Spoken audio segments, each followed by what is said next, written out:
అన్నగారి గురించి 2-3 మాటలు చెప్పటమే. బంగారాన్ని తీసుకుని ఇది బంగారం అని 100 సార్లు చెప్పనక్కర్లా. It is known to everybody, it is a gold.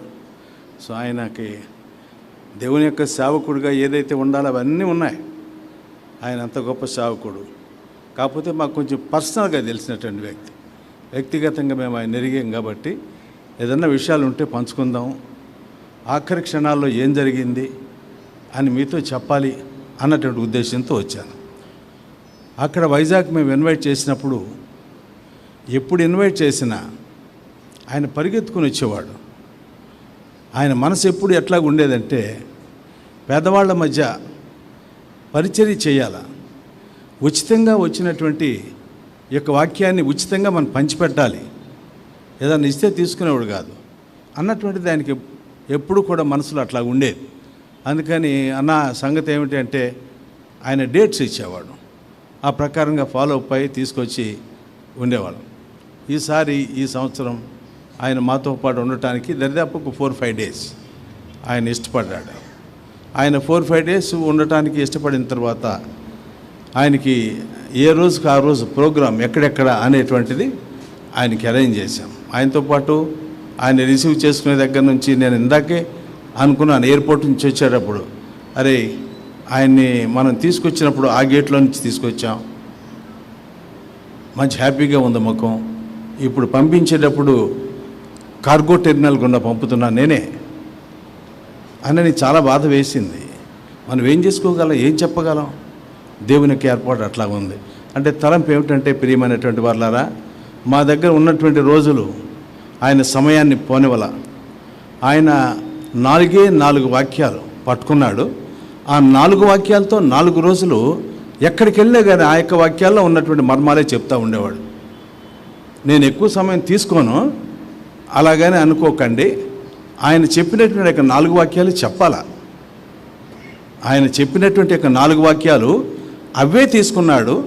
ఆ తీసుకున్నటువంటి వాక్యాల్లో ఉన్నటువంటి ఆత్మీయమైనటువంటి అర్థం తీసి అక్కడ ఉన్నటువంటి ట్రైబల్స్కి, మాకు, తర్వాత మిగిలిన వాళ్ళకి, వాళ్ళందరికీ కూడా చెప్పడం జరిగింది.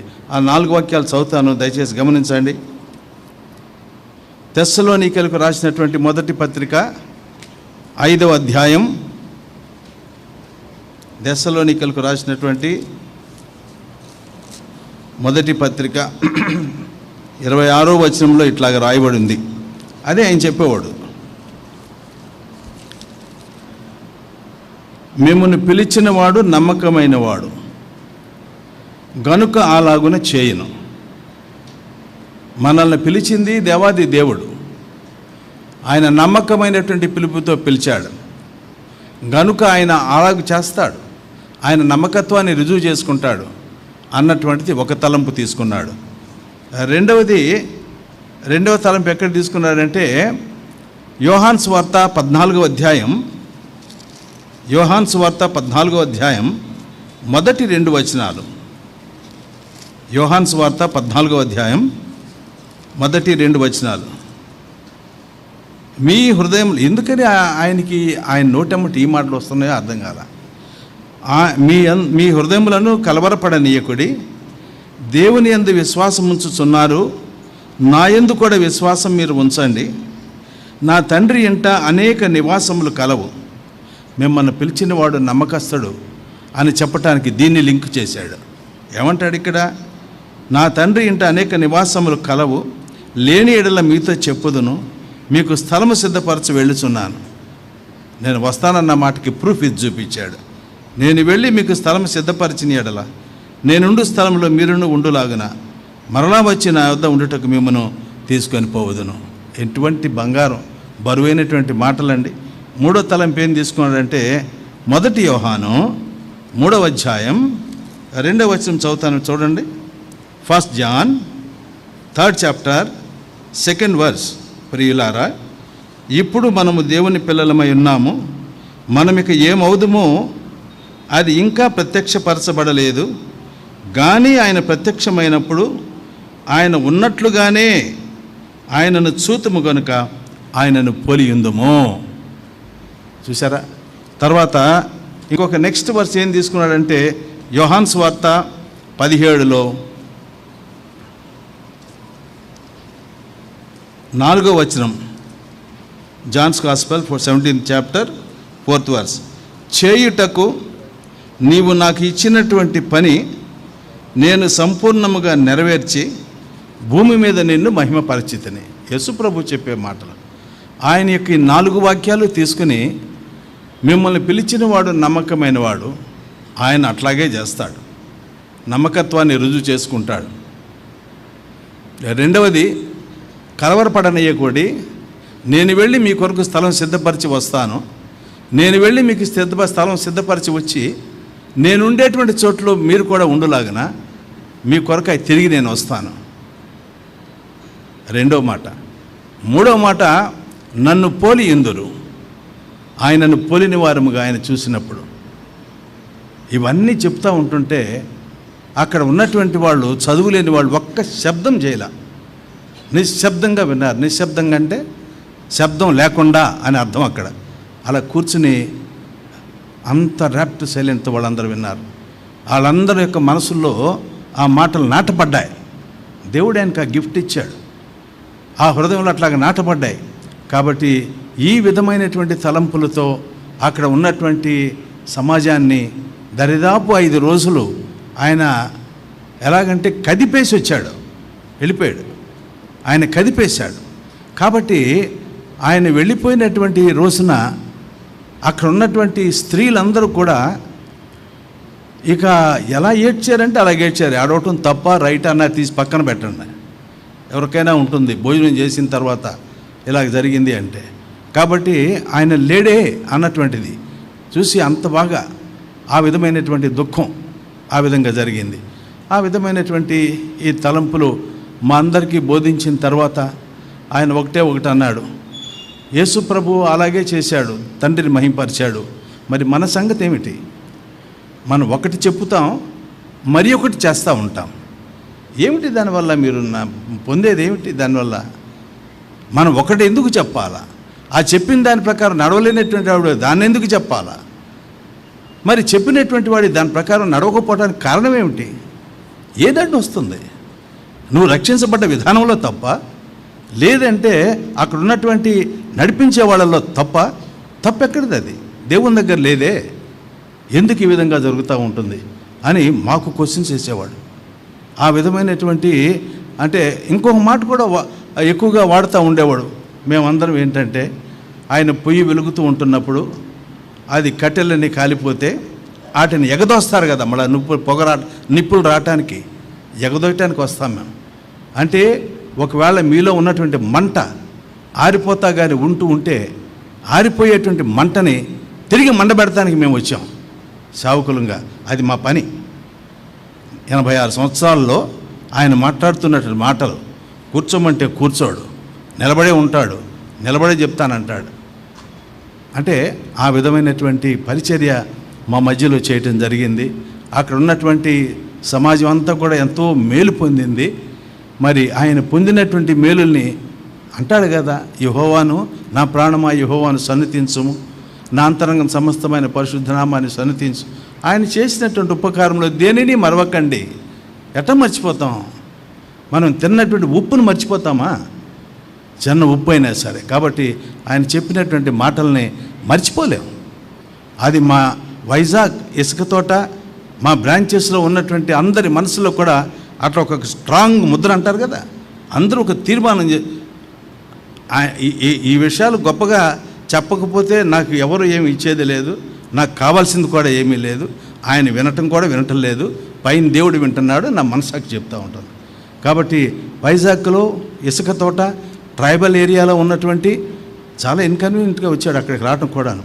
ఉన్నటువంటి వాళ్ళందరూ మనసుల్లో ఒక స్టాంపు వేసినట్టు జరిగింది. అది అంటాడు ఆయన. అరే, వాక్యం మనం చదువుకుంటున్నప్పుడు దాన్ని మనసుతో చదువుకుని ఆ యొక్క వాక్యాన్ని మనం ధ్యానం చేసి మన యొక్క లైఫ్లో అన్వయించుకోవడానికి ప్రయత్నం చేయాలి.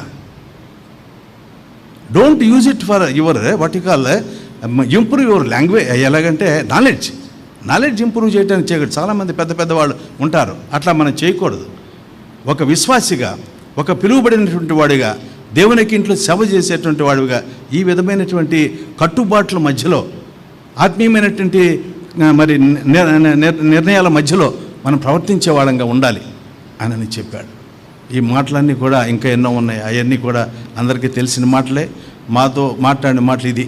ఇంకోటి ప్రాముఖ్యమైనటువంటి మాట మొన్న ఆదివారం నాడే మాట్లాడాడు. ఎంతోమంది దేవుని యొక్క సేవకుల పేర్లు చెప్పాడు.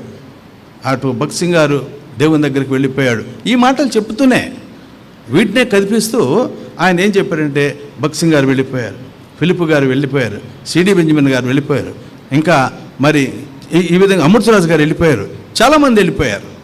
దైవ సేవకులు అనుకున్నటువంటి వాళ్ళు వెళ్ళిపోయారు.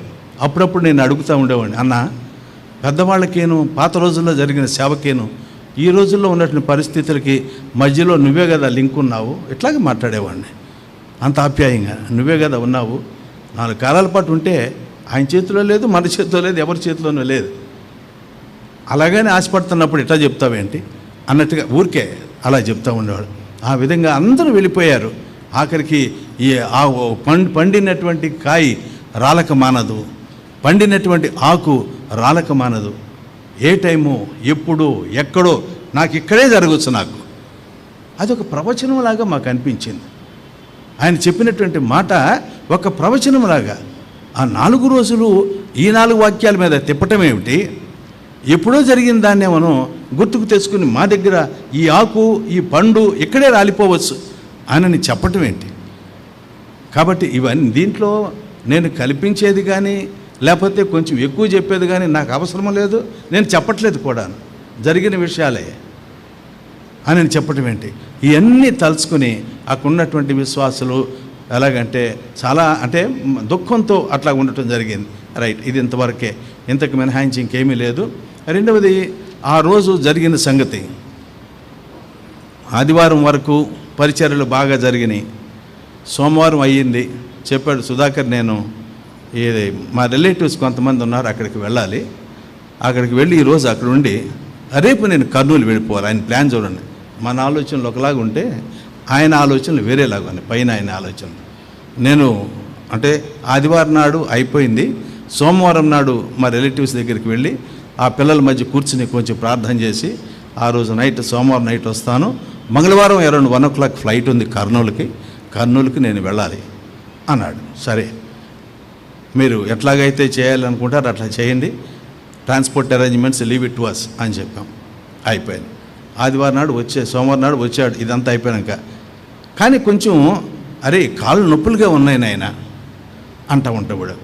తర్వాత అప్పుడు ఇంకో కుర్రోని పిలిచి ఆయన కాళ్ళకి ఏదన్నా కొంచెం రాయి చేయండి అని. అంటే పెద్దవాడు, తండ్రితో సమానం, నాకు మిగతా వాళ్ళందరికైనా తాతతో సమానం. వాళ్ళకి చేయకపోతే ఎవరికి చేస్తాం? పైకి అంటే ఆ విధమైనటువంటి వాతావరణంలో అట్లాగా సోమవారం నాడు ఈవినింగ్ అట్లా జరిగింది. నేను మా ఇంటికి వెళ్ళిపోయాను. మా ఇల్లు జస్ట్ 1.5 kilometers ఇవే.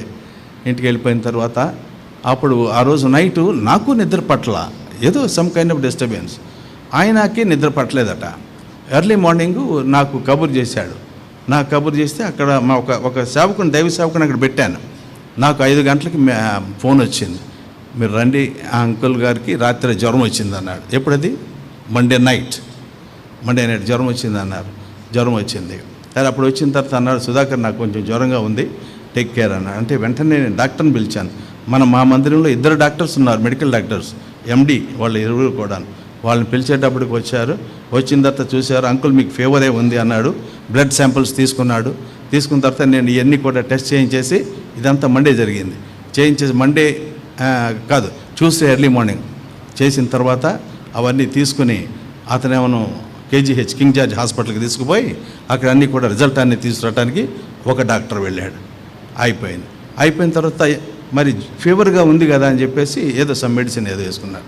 అయిపోయింది, ఫీవర్ తగ్గిపోయిన తర్వాత అప్పుడు అన్నాడు, ఒక కుర్రోని పెట్టాను ఆయనకి తలకి కొంచెం మర్దం చేయడానికి, దానికి దీనికి చేయటానికి. అయిపోయినాక సుధాకర్ నాకు ప్రశాంతంగా ఉందయా అన్నాడు. అయితే మీరు పోయి బ్రష్ చేసుకోండి, బ్రేక్ఫాస్ట్ చేద్దాం వచ్చి అన్నాను. అనేటప్పటికి వెళ్ళాడు, బ్రష్ చేసుకున్నాడు, వచ్చాడు. అప్పుడు మా అందరితో పాటు ఆ తర్వాత వచ్చాడు లూకు కదా, 1 o'clock వచ్చావు. అయితే అప్పుడు బ్రేక్ఫాస్ట్కి తీసుకెళ్ళాం. తీసుకెళ్తే బ్రేక్ఫాస్ట్ దగ్గర కూర్చుని ఎన్నో కబుర్లు చెప్తూ ఉంటాడు.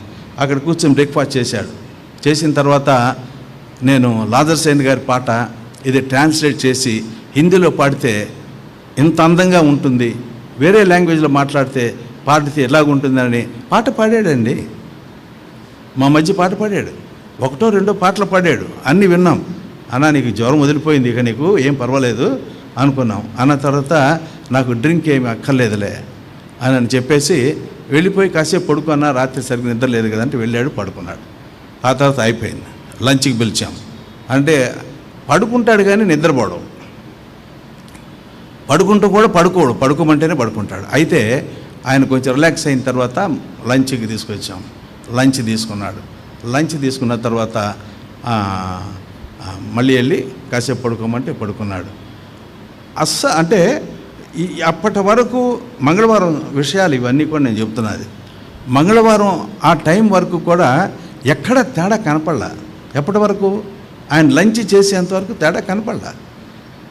తర్వాత అప్పుడు 1:40కి లంచ్ చేసిన తర్వాత 2:30కి ఆ ప్రాంతంలో వెళ్ళాడు, కాసేపు పడుకున్నాడు. పడుకున్న తర్వాత నుండి ఆయన some inconvenience, something went wrong. అయితే అప్పుడు మాకు 3:30కి 4 గంటలకు మధ్యాహ్నం సాయంత్రం మాకు ఇట్లాగా అంటే అందరం మేము బయటే కూర్చున్నాం, ఆయన లోపల పడుకుంటున్నాడులే అనుకున్నాం మనం. అయ్యేటప్పటికి ఆయన కొంచెం ఇన్కన్వీనియన్స్గా ఉంది అన్నట్టుగా అన్నాడు. 4 గంటల ప్రాంతంలో ఉంది అంటే సరే కదని డాక్టర్స్ ఇద్దరు అక్కడే ఉన్నారు. ఇద్దరిలో ఒక అతను కేజీహెచ్కి వెళ్ళాడు, ఇంకొక అతను అక్కడే ఉన్నాడు. వెరిఫై చేసి అంతా చేసిన తర్వాత అప్పుడు మేము హాస్పిటల్కి తీసుకెళ్ళిపోతామన్నా, ఇక్కడ ఉంది కదా అని చెప్పేసి హాస్పిటల్కి అరేంజ్మెంట్ చేస్తున్నాం.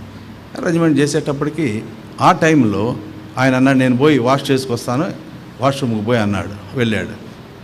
వెళ్ళి అంతే. అక్కడ ఏం జరిగింది ఏముంది, అక్కడికి దేవుడు టైం పెట్టాడు, కట్ పాయింట్, అక్కడితో ఆయన వెళ్ళిపోయే ఉంటాడు అన్నటువంటిది. అప్పుడు వెంటనే మనం ఆయన తీసుకొచ్చి డ్రెస్ చేంజ్ చేసి హాస్పిటల్కి తీసుకెళ్ళి అవన్నీ చేసిన తర్వాత అంబులెన్స్ రప్పించేసాం.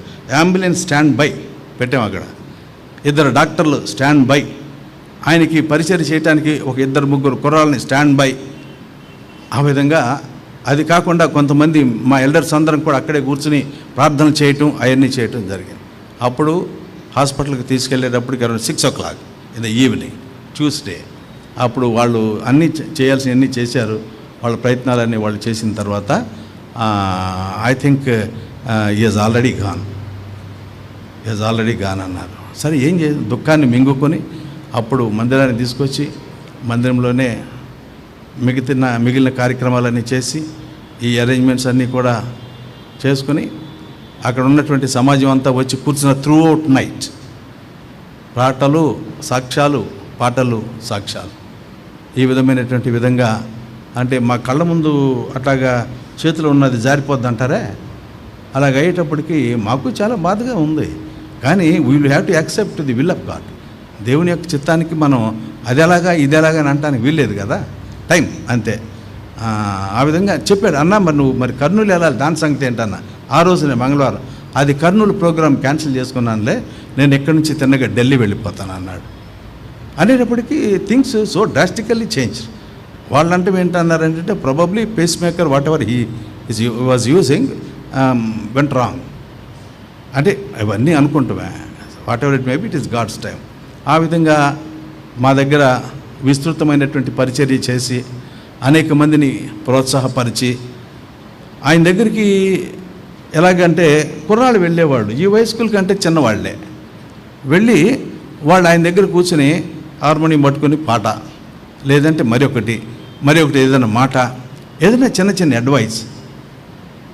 అది వరకు జీజాన్ గారు చెప్పేవాడు, బైబిల్ గ్రంథాన్ని చూసి సంపదల గని అనేవాడు. అట్లాగే ఈయన కూడా కొద్దిపాటి గని. ఆయన దగ్గర కూర్చుంటే ఏదో ఒకటి వచ్చిన వాడికి చెప్తూ ఉండేవాడు. ఆ విధమైనటువంటి సందర్భాలు ఎన్నో ఉన్నాయి. అక్కడ ఉన్నటువంటి ప్రజలందరూ కూడా ఆత్మీయంగా చాలా వాళ్ళు కట్టుకుంటానికి ఈయన ఉన్నటువంటి 4-5 దినాలు పరిచర్య ఉపయోగపడింది. Every year we use to call and ఆయన వస్తూ ఉండేవాడు. మా మధ్యలో సంతోషంగా పరిచర్య చేసేవాడు. చేసి అందరినీ ప్రోత్సాహపరిచి ఆయన తిరిగి వెళ్ళిపోతూ ఉండేవాడు. అప్పుడు మేము అనుకున్నాం, అంత అందంగా పాటలు పాడే గొంతుకు, అంత గంభీరంగా బోధ చేసేటువంటి గొంతుకు మోగపోయింది. దేవుడే తీసుకున్నప్పుడు మనమేం చేస్తాం? అది ఆయన ఇచ్చాడు, ఆయన తీసుకున్నాడు. ఆయనకే మహిమ కలుగును గాక. ఆ టైం అంతట్లో తమ్ముడు లూకా మాతోనే ఉన్నాడు, వెళ్ళాల. అది ట్యూస్డే నైట్ అంతా మాతోనే కూర్చున్నాడు.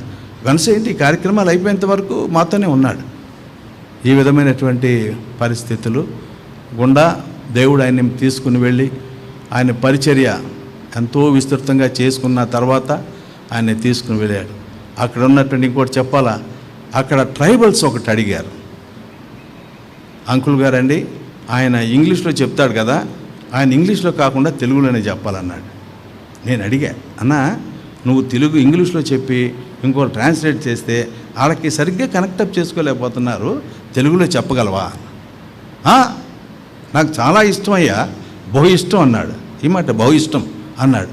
సరే అంటే తెలుగులో ఆగకుండా 1 hour 20 minutes విత్ ట్రైబల్స్ వాళ్ళకి అర్థమయ్యేలాగా అంత బాగా చెప్పి వాళ్ళని అంటాడు, రే బాబు వాళ్ళకి కుడి ఎడమలు సరిగ్గా తెలియదు, వాళ్ళకి చెప్పకపోతే ఎవరికి చెప్తాం అని చెప్పాడు. 1.5 hour తర్వాత మేమేం చేసామంటే ఆ కొండ భాష అంటారు కదా, మన అన్న రాసినటువంటి పాటలే కొన్ని కొండ భాష లోపలికి తర్జుమా చేసి బుక్స్ ప్రింట్ చేసి వాళ్ళకి ఇచ్చాం.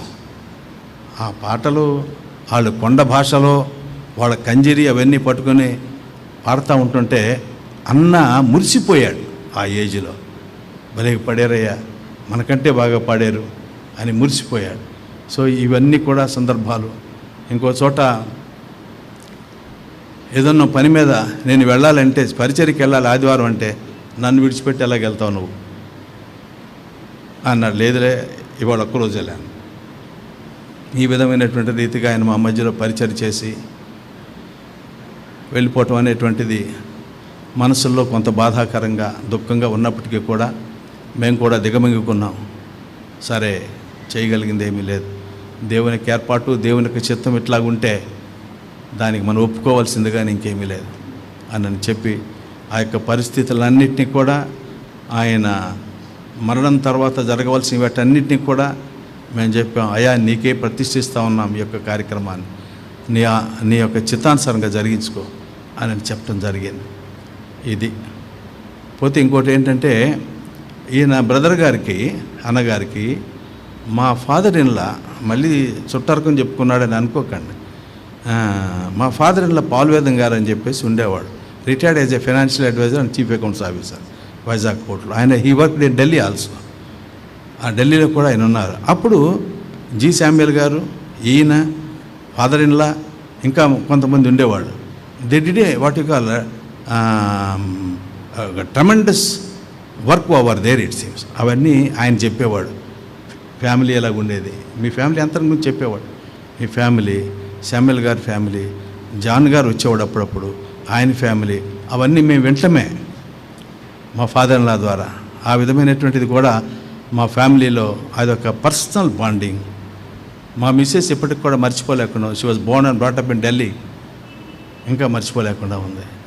కాబట్టి ఇవన్నీ కూడా మనం దిగమింగూసుకొని ఆయన చెప్పినటువంటి మాటలు మన మనసులో పెట్టుకొని మన వ్యక్తిగత జీవితాలు కట్టుకొని వాక్యానుసారంగా ఇంకొక మాట గుర్తు చేశాడు. నిర్గమకాండం 40వ అధ్యాయం 16వ వచనంలో, యెహోవా ఎట్లాగైతే చెప్పాడో అలాగే మోషే చేశాను అన్న తర్వాత అతడు అలాగునే చేశాను, నో డీవియేషన్. అది ఎక్కువగా పట్టుకుంటూ ఉండేవాడు ఆయన దేవుడు ఎలాగైతే చెప్పాడో అలాగే చేశాడు అని రాయబడి ఉంది. ఆ తర్వాత దేవునికి ఇంటి లోపలికి మహిమ వచ్చింది. సో కాబట్టి మనం వర్క్ చేసేటప్పుడు వాక్యాన్ని క్షుణ్ణంగా చదువుకొని ఆ వాక్యంలో ఏది కూడా డీవియేట్ అవ్వకుండా ఉన్నది ఉన్నట్టు మనం ఆచరణలో పెట్టుకొని ఆ విధంగా కానీ సేవ చేస్తే దేవుడు ఆశీర్వదిస్తాడని చెప్పేవాడు. దానికి ఒక ఉదాహరణ కూడా చెప్పేవాడు. ఈ యొక్క ట్యాబర్నాకిల్కి తూర్పు భాగాన కొంతమంది ఉండాలా, పడమర కొంతమంది ఉండాలా, ఉత్తరాన కొంతమంది ఉండాలా, దక్షిణాన కొంతమంది ఉండాలి. వీళ్ళు ఎక్కడికి వాళ్ళు వచ్చి ఇక్కడికి, అది కుదరదు. దైవికమైన క్రమం కాదు. గట్టిగా చెప్పేవాడు ఈ మాటలన్నీ కూడా. దైవికమైన క్రమం కాదు. దైవికమైన క్రమం దేవునికి ఇల్లు ఆశీర్వదించబడాలా, దేవుని బిడ్డలు దీవించబడాలా, దేవునికి ఇంట్లో దేవునికి మహిమ ఎల్లప్పుడూ నిలిచి ఉండాలా. దాని అంతటికి కారణం నీకు కానీ మీకు కానీ ఏదైనా పరిచర్య దేవుడు అప్పగిస్తే అక్కడే ఉండు, పక్కకి వెళ్ళాల్సిన అవసరం ఎందుకు? నీది నువ్వు చేయి, వాళ్ళు చేస్తారు, వాళ్ళు చేస్తారు. ఇవన్నీ ఆయన చెప్పిన మాటలు సుమా మాకు నాటుకుపోయినాయి, మేము విన్నాం మా చెవులతో. కాబట్టి నేను అనుకుంటాను మేము అందరం కూడా తీర్మానం చేసుకున్నాం అక్కడ వీ షుడ్ గో. ఎలాగా? Whatever word of God says, దానిలో without deviating from the word of God we should go further. And బిడ్డలకి ఉన్నటువంటి దేవుని ఆయన అనేవాడు ఇంకోటి, మీరు ఎక్కడికి వెళ్ళినా కానీ దేవుని యొక్క రాకడను గురించి you must what you call pressurise. దేవుని యొక్క రాకడ చాలా సమీపంగా ఉందన్నమాట చెప్పాలా, దానికి సంబంధించిన మాటలు మీరు చెప్పాలా, వాళ్ళని మేల్కొల్పాలా. మీరు నిద్రపోతే వాళ్ళకే చెప్పగలరు అన్న విధంగా చెప్పేవాడు. అంటే మాతో ఉన్నటువంటి అటాచ్మెంట్ అట్లాగా, మాతోనే కాదు ఎక్కడికి వెళ్ళినా ఆయన అలాగనే ఉంటాడు. కాబట్టి ప్రియమైనటువంటి సోదరి సోదరులారా, జరిగిన పరిస్థితులు ఇవి, ఆయన మాకు బోధించిన విధానాలు ఇవి.